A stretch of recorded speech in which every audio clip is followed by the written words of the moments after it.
Side करना This type of container are usually present in AI labs, ठीक है। और जो सीमेंट लैब्स हैं जहाँ पे सीमेंट कलेक्शन होती है वहाँ पे wide mouth liquid nitrogen containers होते हैं। और यहाँ तो बाकी कहीं भी AI सेंटर आप चेक करोगे तो वहाँ पे हमेशा नैरो माउथ होंगे, ठीक है। तो ये जो है basically liquid nitrogen container labelling है। ये पार्ट्स मैंने आपको बता दिया वहाँ पे प्रेजेंटेशन में, ये लेबल किए हुए कैनिस्टर 1 2 3 4 5 6, ठीक है। तो हम क्या करते हैं, या तो हम एक इन्वेंट्री सिस्टम डेवलप करते हैं, किसी चार्ट पेपर पे वो नोट डाउन कर लेते हैं कि कौन से कैनिस्टर पे कौन से वाली स्ट्रॉ प्रेजेंट है, या फिर हम इधर ही लेबलिंग कर लेते हैं विद डिफरेंट कलर्स और स्लिप्स, ठीक है, ताकि हमें पता हो कि हमने कौन से टाइप ऑफ गुल की स्ट्रॉ निकालनी है, ताकि जो एक्सपोजर टाइम है कंटेनर का वो कम हो। तो इससे क्या होगा, एक तो लिक्विड नाइट्रोजन लॉस भी कम होगा और हीट स्ट्रेस, ये जो है यहाँ पे हीट लॉस भी नहीं होगी, हीट शॉक थर्मल शॉक से भी बचाएगा, ठीक है। Okay, so these are the canisters. अब अंदर देखो, सब पहले कैनिस्टर की प्लेसमेंट देखो। तो इसको पहले रिमूव करने के लिए हमें क्या करना पड़ता है, बेसिकली ये सिलेंडर में इस तरह से प्लेस्ड है, ठीक है, इसीलिए इसकी जो ये वाली पोजीशन है वो ऐसे है। हम क्या करेंगे, पहले इसको डायरेक्शन चेंज करते हैं और फिर इसको विड्रॉ करते हैं, ठीक है। तो जब हम इसको रेस करेंगे तो हमने क्या ध्यान रखना है कि ये नेक लेवल तक ही रहे, ठीक है। तो जितना लो हम रख सकते हैं उतना कोशिश करनी है रखने की, ठीक है, इतना कर। अब इस कैनिस्टर के अंदर गॉबलेट्स प्रेजेंट होते हैं और उसमें हम सीमेंट स्ट्रॉ केप्ट करते हैं, ठीक है। अगर हमें टाइम लग रहा है, सपोज 10 सेकेंड से ज़्यादा लग रहा है, तो हमने क्या करना है, दोबारा से कैनिस्टर कंटेनर में डाल देना फॉर 20 सेकेंड्स और उसके बाद दोबारा से निकाल के उससे सीमेंट स्ट्रॉ रिट्रीव कर सकते हैं। अगर एक से ज़्यादा स्ट्रॉ निकल गई है बाहर तो उसको हम दोबारा से नहीं डालेंगे, क्योंकि वो या तो वो स्ट्रॉ यूज़ होगी या तो उसको डिस्कार्ड कर देंगे, ठीक है। दोबारा से अगर नाइट्रोजन कंटेनर से निकली है बाहर, दोबारा से नहीं डालनी चाहिए, ठीक है, क्योंकि वो डैमेज स्ट्रॉ। अच्छा, तो जब भी कभी अगर आप कहीं पोस्टेड हो, अपने लिक्विड नाइट्रोजन कंटेनर को प्लेस करना है, ठीक है, वो स्टैब्लिश करना है।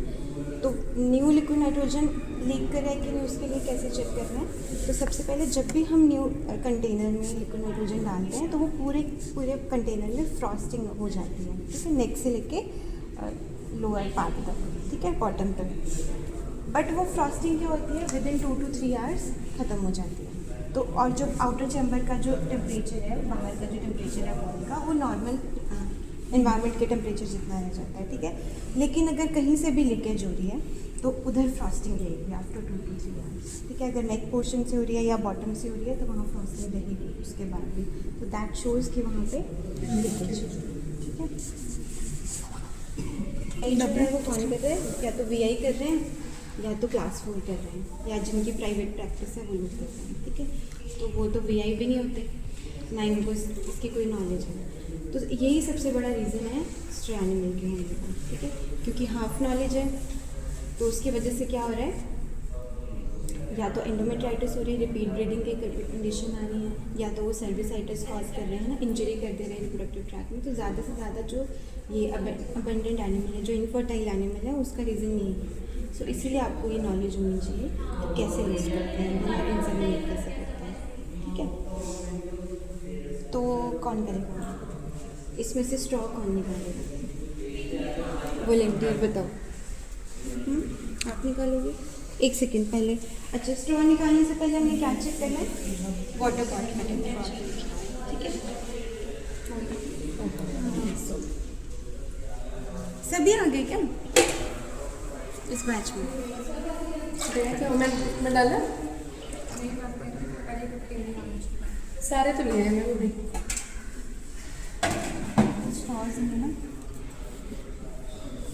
पहले टेम्परेचर चेक कर लो। टेम्परेचर में कितना 37 लगता है ना? हाँ, मैंने बताया 3 कॉम्बिनेशन बताए हैं। वो साइड पे बड़ा सर्कल बड़ा मेरे पीछे ठीक है। Seconds 35 degree Celsius for 40 seconds. तो एक बुक में 45 to 60 सेकेंड्स भी लिखा हुआ। ठीक है, तो टेम्परेचर चेक कर लिया। अब ग्लव्स पहनो।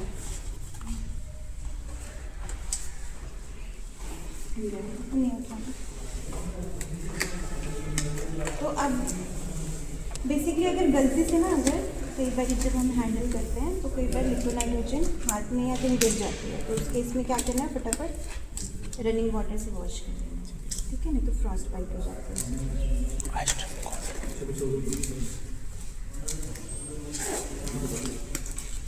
लेवल कैसे चेक करते हैं हम लिक्विड नाइट्रोजन कंटेनर का? विंडो डिपस्टिक और दूसरा वेट। ठीक है, तो डिपस्टिक में हम क्या यूज़ करते हैं, या तो वुडन स्टिक यूज़ करेंगे या स्टेनलेस स्टिक यूज़ करेंगे। तो उतना हम डिप करेंगे तो जितनी भी जहाँ तक फ्रॉस्टिंग हुई होगी स्टिक में, उस उतने लेंथ को मेजर कर लेंगे तो वो हमें आइडिया हो जाएगा कि इतनी लेंथ तक लिक्विड नाइट्रोजन है। वेट मेथड क्या होता है, एक फुल लिक्विड नाइट्रोजन कंटेनर का वेट और एम्प्टी लिक्विड नाइट्रोजन कंटेनर का वेट। तो फिर उससे करके जितना है, जितना हमारे पास प्रेजेंट है उससे माइनस करके हमारे पास आ जाएगा। वो डिपेंड करता है कि कैपेसिटी कितनी है कंटेनर की। ठीक है, तो कुछ कंटेनर 3 लीटर्स के होते हैं, कुछ 5 लीटर्स के, 10 लीटर्स के होते हैं, तो वो उस पर डिपेंड करता है। ठीक है, और जैसे 3 लीटर्स का कंटेनर, उसके अंदर कितनी नाइट्रोजन भरी रहती है? बेसिकली आपने इतना याद रखना है कि लिक्विड नाइट्रोजन कंटेनर की जो वो है लेवल जो है वो कंटेनर में 6 to 12 इंचेस के बीच का होना चाहिए। ठीक है, उससे कम 6 इंचेस से कम नहीं होना चाहिए बेसिकली। और ये जो पूरा का पूरा कैनिस्टर होता है ना, उसमें लिक्विड नाइट्रोजन पूरी उसमें भरी रहनी चाहिए। ठीक है, अगर आप कभी कैनिस्टर को उठा के देखोगे और अगर उसमें लिक्विड नाइट्रोजन कम है लेवल, तो दैट मीन्स इस क्रायो कैन में लेवल कम है। ठीक है, आप वैसे भी आइडिया लगा सकते हैं। तो ये 2 मेथड होते हैं। चलो फोर्सेप लो।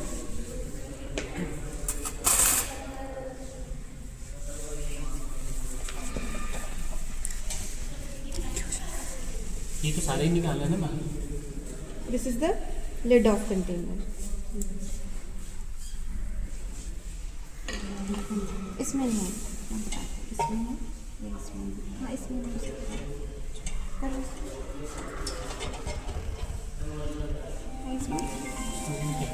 लिक्विड नाइट्रोजन दिख रही है? ट्राई करना है कि वो उसको नीचे ही रखना है। ठीक है, अब इसको इमीडिएटली शिफ्ट करो इसमें हॉरिजॉन्टल और अब इसको प्लेस करना।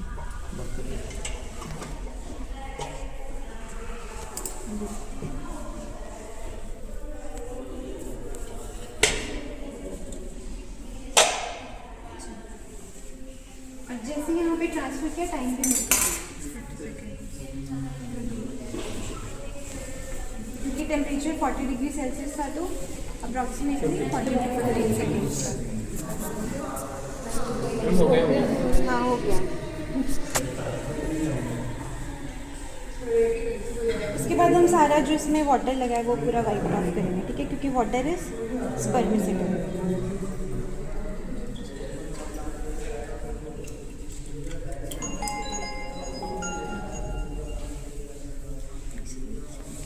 क्या इसमें सेक्शनिंग कर देते हैं। ठीक है, तो इनका साइज तो वैसे भी प्रिसाइज है, इसीलिए नहीं रखा हुआ इसमें वाटर, अदरवाइज। अच्छा, तो उसके बाद हमने वाटर वाइप ऑफ करके, ये प्लंजर है, इसको थोड़ा पीछे करेंगे अप्रॉक्सीमेटली 10 to 20 सेंटीमीटर, और फिर गन को स्ट्रॉ को इसके अंदर इंसर्ट करेंगे।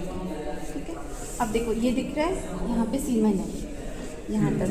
ठीक है, और ऊपर क्या है, लेबॉर्ट्री। ये दिस इज लेबॉर्ट्री एंड है ना, जहाँ पे 2 प्लग हैं, पॉलीविनाइल प्लग हैं, कॉटन प्लग, वो कौन सा है, फैक्ट्री एंड है, और ये वाला जो है लैब है। ठीक है, तो लैब एंड जो होगा वो अप साइड होगा।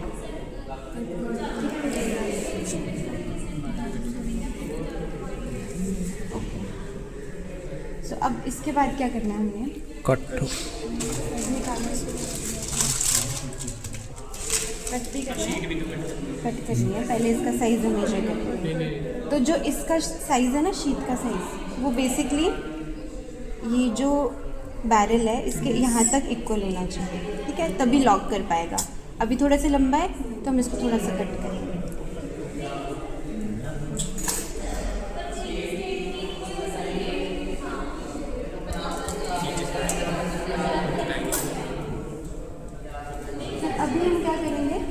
स्ट्रॉ इसमें डाली, उसको हम आइस के लेवल पे लाके लेबॉर्ट्री एंड से कट कर देंगे, 90 डिग्री कट कर दिया। अब इसके बाद ये फिक्स करेंगे शीट इस पे बैरल पे, ठीक है।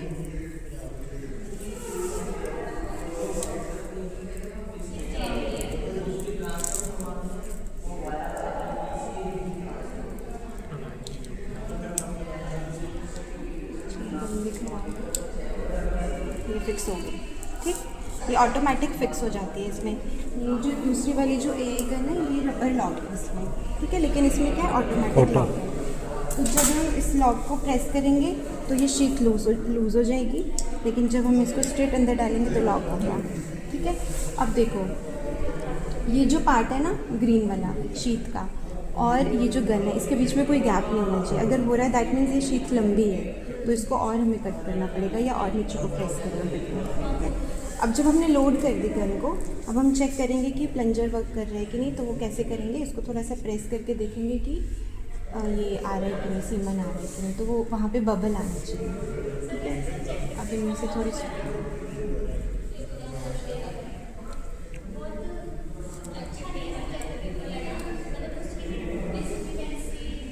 चेक करना, ये जो वाला ग्रीन वाला पार्ट है इस पे बबल की मूवमेंट आ रही है। अब ये तो मैंने तुम्हें दिखाने के लिए ऊपर कर लिया, इतना नहीं करना है, यहाँ तक ही चेक करना है। ये जो ग्रीन वाला पार्ट है इस पे, ठीक है। तो दैट मीन्स कि अभी ये लोड हो चुकी है। अब जब हमने एआई का परफॉर्म करना है तो कई बार क्या करते हैं, जब हम वेजाइना में इंसर्ट करते हैं तो ये शीट निकाल देते हैं, प्लास्टिक शीट। लेकिन कई बार हम क्या करते हैं, एज सच इसको इंसर्ट करते हैं और जैसे हमें एक्सटर्नल लॉस मिलती है वैसे हम इसको आगे से पियर्स कर देते हैं, ठीक है। पर वेजाइना में खींचे, सपोज ये अभी कहाँ है, एक्सटर्नल लॉस के पास, तो इसको हम पीछे से ऐसे खींच के वो करते हैं, ठीक है, ताकि कंटामिनेशन कट नहीं करते, ऐसे खींचे, अच्छा ऐसे बाहर से, ठीक है, ताकि मिनिमम कंटामिनेशन, ठीक है। एक मिनट ये वैसे तो ऐसे भी कर सकते हैं। हाँ ऐसे भी कर सकते हैं फिलहाल, ठीक है। ऐसे रहना चाहिए। फिर ऑलवेज चेक कि जब हमने एआई परफॉर्म कर ली, सपोज अच्छा प्लंजर को 5 to 10 सेकेंड के लिए हमने धीरे धीरे क्या है डिपॉजिट करना है सीमन। उस टाइम जब हमने एआई परफॉर्म कर दी तो हमेशा शीट को ऐसे चेक करना है कि स्पिलेज तो नहीं है, ठीक है। अब क्योंकि एक बबल बाहर आया था ना, तो वो नीचे गिर गया तो ये थोड़ा स्पिल हो गया है। तो कई बार क्या होता है कि अगर यहाँ पे ये अच्छे से सीमन स्ट्रॉ लॉक नहीं हुई है, तो क्या सिक्योर नहीं हुई है, तो लीकेज हो जाती है। तो हमेशा चेक करें, तो दोबारा एआई करें, ठीक है। चलो अब सबने क्या करनी है, एआई गन पकड़ो और लोड, ठीक है। सबने लोड करके मुझे दिखा दिया। ये जो है ये डिस्कार्डेड स्ट्रॉ है, ये यूज़ करना है, ठीक है। और किसी को अगर ये ऐसे चेक करना है तो ये वाली स्ट्रॉ भी यूज़ कर सकते हैं, लेकिन ये ऑलरेडी कट है।